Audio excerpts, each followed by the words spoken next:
पूरी दुनिया में मंदी की आशंका जोर पकड़ रही है। कोरोना महामारी, रसिया यूक्रेन वार और सप्लाई चेन में बाधा आने के कारण ग्लोबल इकोनॉमी पर मंदी का खतरा मंडरा रहा है। अमेरिका, जापान समेत कई विकसित देशों में मंदी की आशंका लगातार बढ़ रही है। पिछले दिनों आईएमएफ ने अमेरिकी इकोनॉमी की ग्रोथ के अनुमान को घटाकर 2.9% कर दिया था, जिसके बाद से दुनिया भर के अर्थशास्त्री वैश्विक मंदी को लेकर आशंकित नजर आ रहे हैं। अब global brokerage firm Nomura holdings ने भी इस खतरे को लेकर दुनिया को आगाह किया है।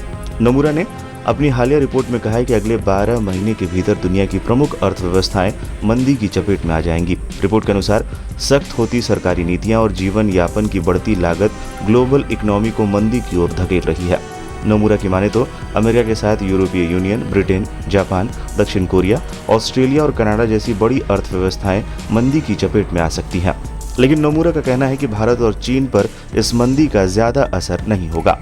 एशिया की सबसे बड़ी और दुनिया की दूसरी सबसे बड़ी इकोनॉमी चीन को लेकर नोमुरा का मानना है कि अनुकूल नीतियों के कारण ये देश मंदी की मार से बच सकता है। हालांकि चीन के ऊपर जीरो कोविड स्ट्रैटेजी के चलते कड़े लॉकडाउन का खतरा है, वहीं भारत भी मंदी की मार से अछूता रह सकता है। हालांकि ग्लोबल इकोनॉमी की मंदी के सीमित असर के आशंका से इनकार नहीं किया जा सकता।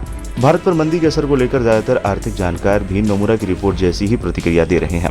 जानकारों का कहना है कि अमेरिका जैसे विकसित देशों में मंदी भारत के लिए फायदेमंद हो सकती है। उनका तर्क है कि विकसित देशों में मंदी से दुनिया भर में कमोडिटीज की कीमतों में कमी आएगी। इससे भारत में महंगाई से निपटने में मदद मिलेगी। सिटी ग्रुप के मैनेजिंग डायरेक्टर और भारत में इसके चीफ इकोनॉमिस्ट समीरन चक्रवर्ती ने ब्लूमबर्ग टीवी के साथ इंटरव्यू में कहा कि भारत कमोडिटीज का नेट इंपोर्टर है, इसलिए विकसित देशों में मंदी से भारत को महंगाई के मोर्चे पर राहत मिल सकती है। लेकिन भारत को भी वैश्विक मंदी के कारण दबाव का सामना करना पड़ेगा, क्योंकि इससे एक्सपोर्ट प्रभावित होगा और इकोनॉमिक ग्रोथ में कमी आएगी।